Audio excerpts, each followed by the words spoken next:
This man is named Marvin, and he is the owner of a small-town auto repair shop. In 2004, dissatisfied with the actions of the local government and his neighbors, he shut himself away for 18 months, single-handedly planning his revenge. To stop him, the police mobilized dozens of officers, a helicopter, and used countless explosives. They even prepared to deploy Apache attack helicopters and anti-tank missiles. Yet Marvin emerged unscathed. He became a spiritual leader to many. What drove Marvin to such madness? To understand, we need to start from a story 30 years ago. In 1974, Marvin's Air Force unit relocated to Colorado. The beautiful scenery captivated him at first sight. After retiring in 1991, he decided to buy a house here and spend the rest of his life in this picturesque place. Marvin had honed his skills in repairing machinery during his time in the military, so he opened an auto repair shop in the small town. In his free time, he would go snowmobiling with his friends. Everyone had a high opinion of Marvin. He was cheerful, helpful, and even made custom bumpers for everyone. However, everything changed starting in 1992. Marvin bought a piece of land at a town auction for $42,000. As soon as he won the bid, a man named Cody was very unhappy and loudly accused Marvin of not knowing the rules. The two of them started arguing on the spot, and the dispute ended with Cody storming out. Later, Marvin found out that the land had previously belonged to Cody's family. Being new to the area, he didn't know the local customs and had unknowingly spoiled Cody's plans. But on the flip side, he thought auctions are won by the highest bidder. His actions were totally legal and fair, so he didn't feel he'd done anything wrong. Then summer rolled around and trouble started.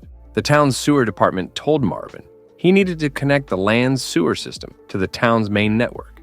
At first, Marvin was all in and cooperative, but when he got hit with an $80,000 bill for the upgrades, he lost his cool.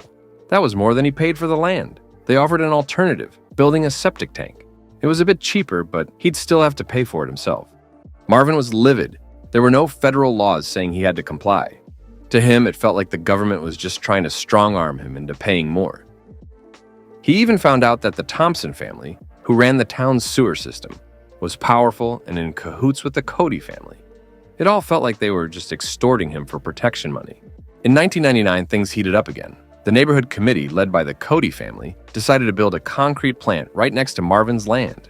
At the hearing, Marvin tried to convince the residents and the committee that the plant would bring a lot of dust, noise, and unnecessary traffic congestion to the town. It might even affect the water supply. He was close to winning everyone over, but the committee still approved the concrete plant's construction. Fuming, Marvin stormed out. Later, the police found a bunch of pre-recorded tapes at his house. One of the tapes had him saying, "In nature, wolves, coyotes, they have their territory. A mother, just look at the mother. She will fight to protect her young. And a male will definitely protect his territory. If he doesn't, he'll be overrun. If an animal will do this, why wouldn't a man?" But before Marvin could make a move, a court fine landed on his head. The reason? His land wasn't connected to the sewer system as required. The fine was $2,500, and they warned him not to do anything on the land until it was connected. The next day, Marvin sent a $2,500 check to the court with the memo, "For cowardly and deceitful department." It was his way of showing resistance. After that, he took a beer and headed to his little cabin in the countryside. There, he relaxed in a bath while drinking and made up his mind to make everyone who had wronged him pay for it.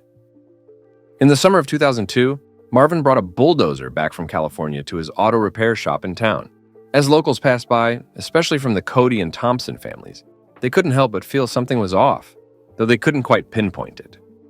Marvin then started selling off assets, lands, properties, and even equipment from his shop. The only thing he kept was the warehouse, where Marvin's true revenge would unfold.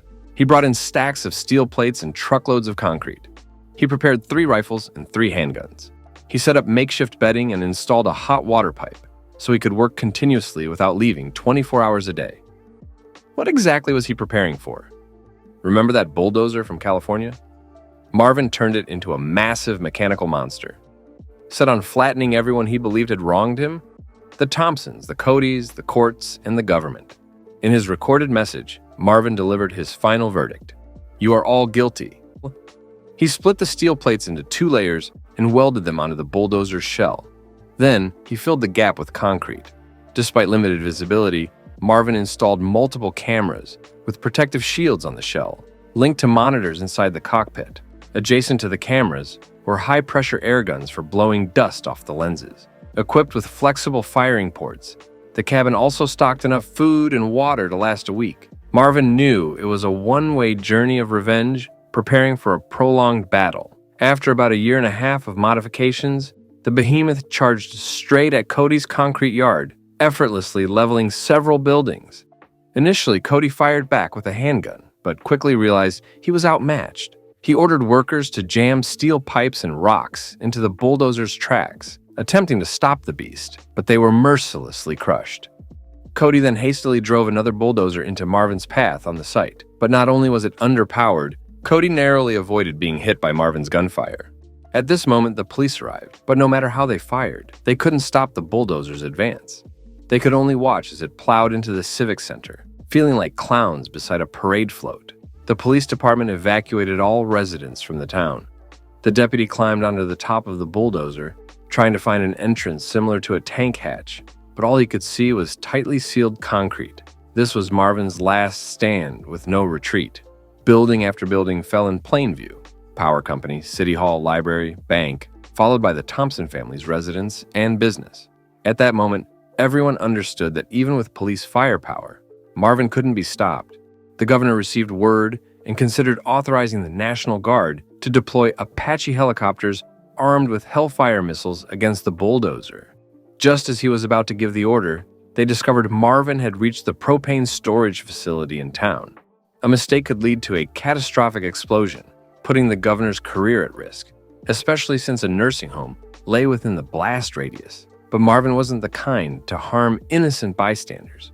He decided to change course and continue leveling those who didn't understand fairness. Suddenly, thick white smoke enveloped the bulldozer as it approached a convenience store. The bulldozer came to a complete halt, its tracks caught in a basement structure, trapping it like a pitfall.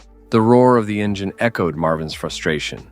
SWAT teams surrounded the steel behemoth, deliberating on how to pry open its shell and capture Marvin. However, at that moment, a muffled explosion sounded from inside the bulldozer. Officers familiar with gunfire exchanged knowing glances. They had a good idea of what had happened. The next day, when technicians finally opened the shell, they found Marvin had indeed perished. He was the sole fatality in the entire incident, which lasted for 2 hours and 7 minutes, damaging 13 buildings, with the Cody family's concrete plant sustaining approximately $2 million in losses. Initially suppressed due to official protectionism, the incident did not spread beyond the town of Colorado. However, through the internet, as more people learned about Marvin's story, they praised his bravery, seeking vengeance against a decaying system and oppressive forces.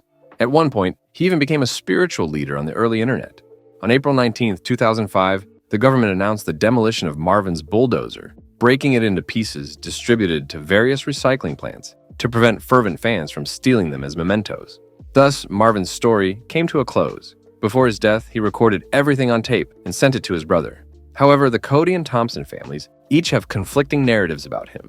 In their versions, Marvin is depicted as either a madman or a criminal.